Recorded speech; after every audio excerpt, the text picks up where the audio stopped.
Hi, everybody. Welcome to another episode of Reviewing Comics with me, Alex Turbin. This week, we're going to look at Eternity Comics Tiger X Special number one.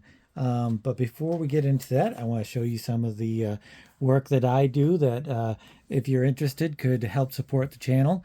And I do this on Patreon. I produce a 12-page full color, full size comic book that I send out to my patrons every month for $2 pledge.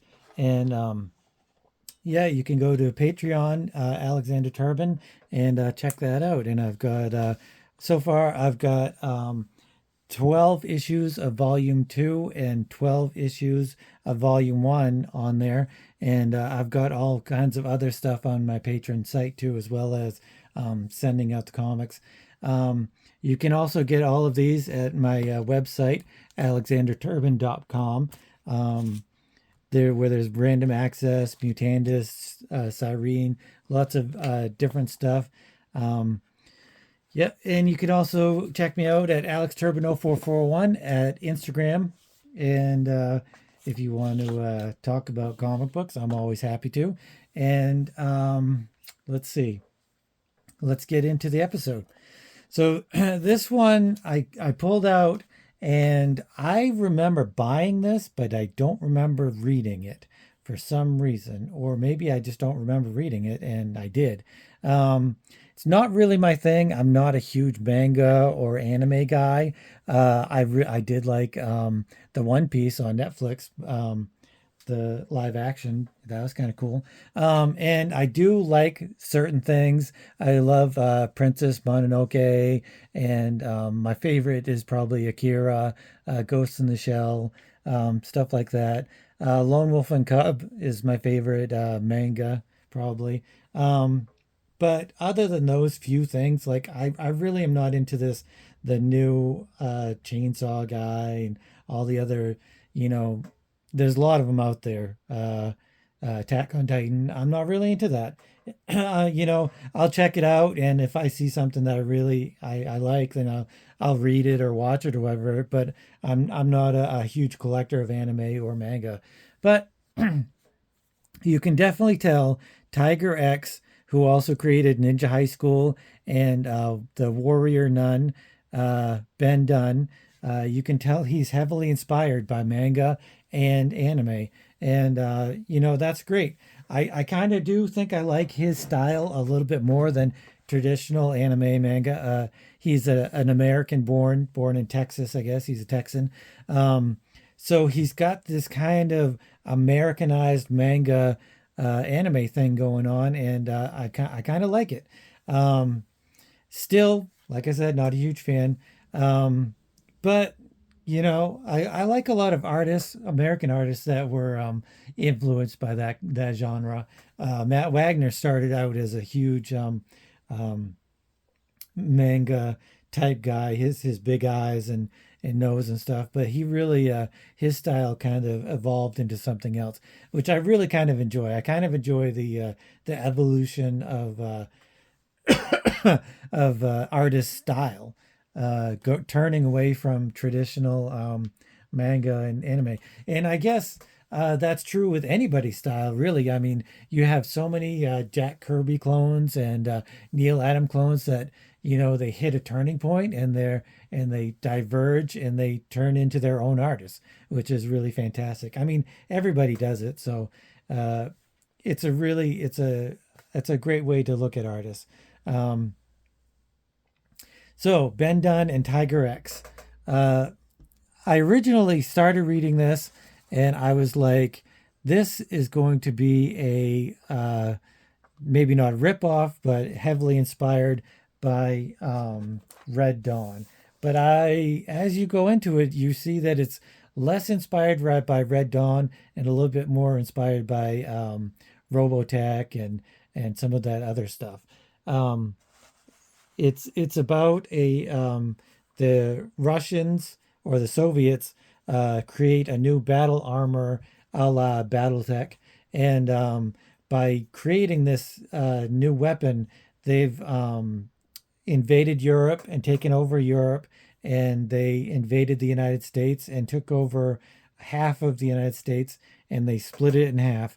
Um, I guess we'll go through the story first and then go into the art and the writing. It's written and drawn by Ben Dunn, which I kind of enjoy writer artists more than teams.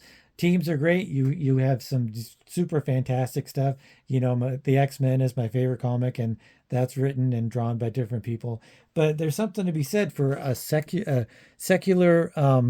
vision of one person, where they really control the narrative of their art and their story, and it's driven in a way that they are really they decide what to do, and there's no conflict, and it's all cohesive with what their intent was in the comic book.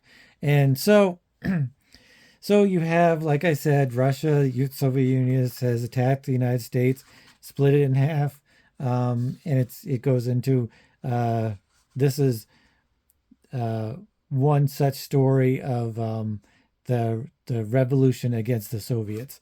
And so you go and you see this guy being recruited by the rebellion in Texas, and he's Lone Wolf. Maybe Lone Wolf McQuade. Maybe, I wonder if this was in '88. So I wonder if Lone Wolf McQuade was a movie then. But anyway, they're bringing in their mechs. I can't remember the name of them because the Tiger X is the United States version of the Russians' mechs, but they don't really have them running yet. They don't have them working. They don't have a prototype. They don't have anything. So this is kind of the story of how they get the Tiger X up and running. They have the Lone Wolf is brought into the Rebels camp, and they're all introducing each other. It's all about learning who the characters are and everything. There's a flying guy, kind of like Road Warrior. There's just a lot of different varying characters. They're very similar to those that you would find in any standard anime or manga. Here's the broken down Tiger X that they haven't been able to get going yet. But she comes up with a plan, she being the commander of the rebellion, and she decides that the new guy, Lone Wolf, is going to go with them and try to save her father, who is the inventor of the Tiger X. And there's a traitor in the rebellion camp. We've got a little anti-religious iconography there, where the Russian is reading the Bible and his sister's like, "Oh, that's a bunch of hooey." So I mean, maybe it's Red Dawn-ish. I really kind of don't think so. Here's a great sequence that we are definitely going to come back to because I think it's probably the best part of the whole comic. Here's the Ninja High School that Ben Dunn also does. I don't know if he does the art and the writing, or I don't know if he inks it. So you've got the Lone Wolf, and they're still talking about the mission that they're going to go on to save her father, so they can find the Tiger X, and so they can get the rebellion going on. Because they say the Tiger X is more powerful than the Soviets' mech. So they break into the Soviet complex looking for the father. They shoot a bunch of Russians, and they eventually find him, and they escape. It's really kind of a simple story, and it's a setup for the series because this is the Tiger X special #1, and then it sets up for the Tiger X series. I think there was only 3 issues, but there's Tim Truman art. Does the cover for the Tiger X, which really goes well because there's mechs in Scout, and then there's a bunch of advertisements and letters page to Eternity. Eternity's was a really great company. It had a lot of various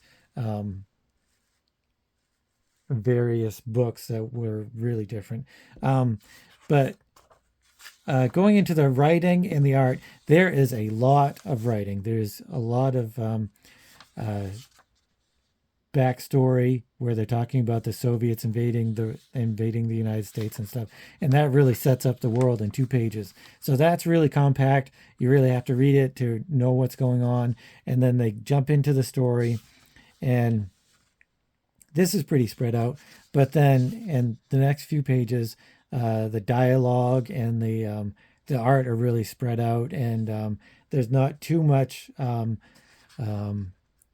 of what you'd say dense writing, but then it goes into this where they're really they're talking about the minutia of the attack on the United States and what they're doing about the rebels and stuff, and the inventor of the Tiger X being captured. So they really go into a lot of detail, and there's a lot of writing, and it's kind of squished in there with the characters because there's so many new characters, and there's so many so much going on. But it's compact, but it's not hard reading. It flows really nicely. The dialogue is really nice, and it's all fits together perfectly. You don't ever have a time where you're like, what's going on? And that's probably one of the downfalls of a lot of comics, indie comics in particular, where you have a hard time figuring out what's going on. But you never get lost in this comic, and there's a specific sequence that we're going to talk about, and because the narrative art is particularly well, which is another reason why having a singular vision, the writer and artist, is really optimal, I believe, for a comic. The panels aren't too dense. There's not too many of them. You don't get a lot of really three-dimensionality in his art, which is perfectly fine. There's a lot of characters just kind of standing up straight. There's not a lot of foreshortening, but you know what's going on. You never got lost. You never get confused, and it's still a nice looking book.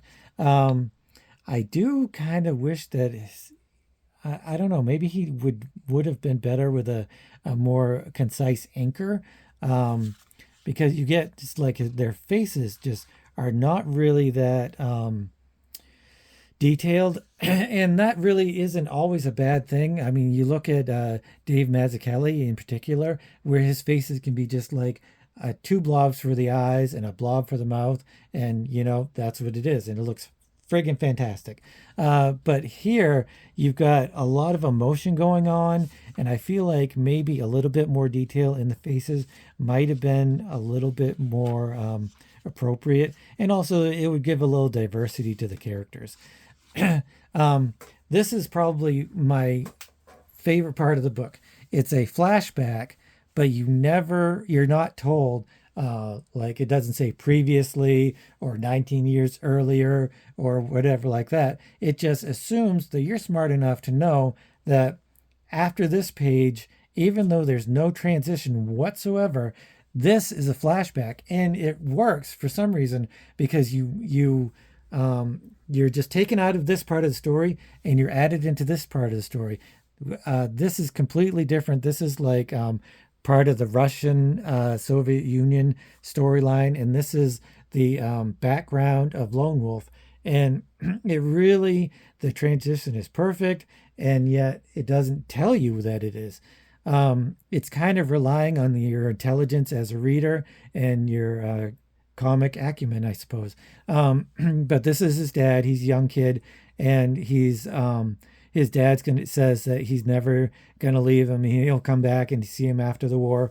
And this whole process of he's here, they're talking, he leaves, and then that's the kid there. And then it goes forward into the future. It doesn't say, 5 years later. It starts a whole new chapter. But the way that it does it is that it completely resets. You don't have any of the characters or anything like that. It's just a bird and some nice narrative art of the bird being shot. And you know that this guy is this kid because it's tied together, and it's just something in your brain.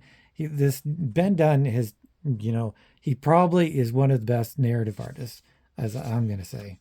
Um, and the dog. I mean, this storyline is classic. The dad doesn't come back. The kid turns into a teenager or young adult, and he's angry, but he's got a dog, and he loves the dog. And oh no, his family's being killed. Super anime manga with the speed lines. This is the only time that there's speed lines in the whole comic, and well, no, there's speed lines here.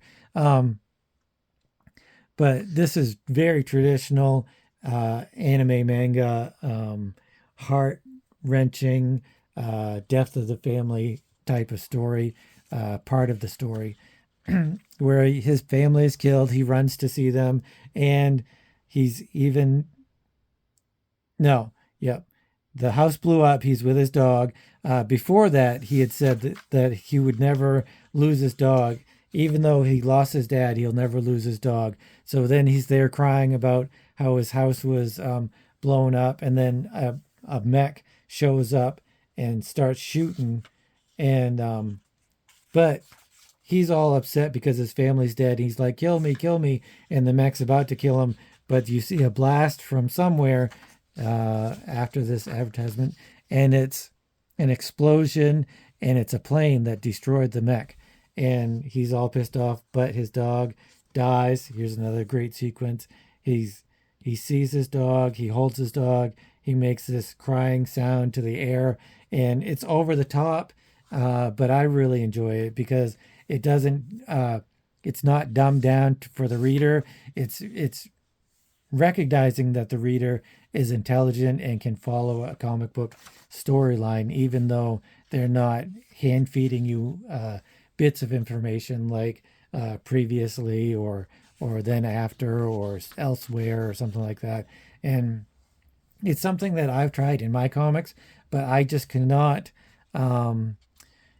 I cannot talk up to my reader. I have to talk down to them because there are a lot of people that won't understand the complexities or the way that the comic book is going, and you kind of have to talk down to them because you have to include all of your readers, even the ones that aren't fully understanding how a story might be made up. So it's great narrative art. It's great. It goes along. You're never lost. Some of the great parts of his art are he's got these bullet holes and he's got these action words, but he really wouldn't even need them. But I suppose you want to introduce sound into the equation. But you've got no speed lines. You've got a couple here to show that they're running. But you could have had speed lines from bullets. You could have had speed lines from him moving back or anything, but he doesn't put them in there, and it's fantastic. So yeah, it's really a good comic, and especially if mechs are your thing, or anime manga inspired stuff, then I would say I highly recommend it. It's a good book. I would give it a good solid 8, 8.5. I would say 8.5. Yeah, I'm gonna give it that half because the narrative art is so great and the story is so cohesive. But thanks a lot for watching, and if you like this content, please consider subscribing. If you want to see more reviews of comic books that the other people really aren't paying any attention to, then give it a go. And thanks for watching, and I'll see you again next time. Bye-bye.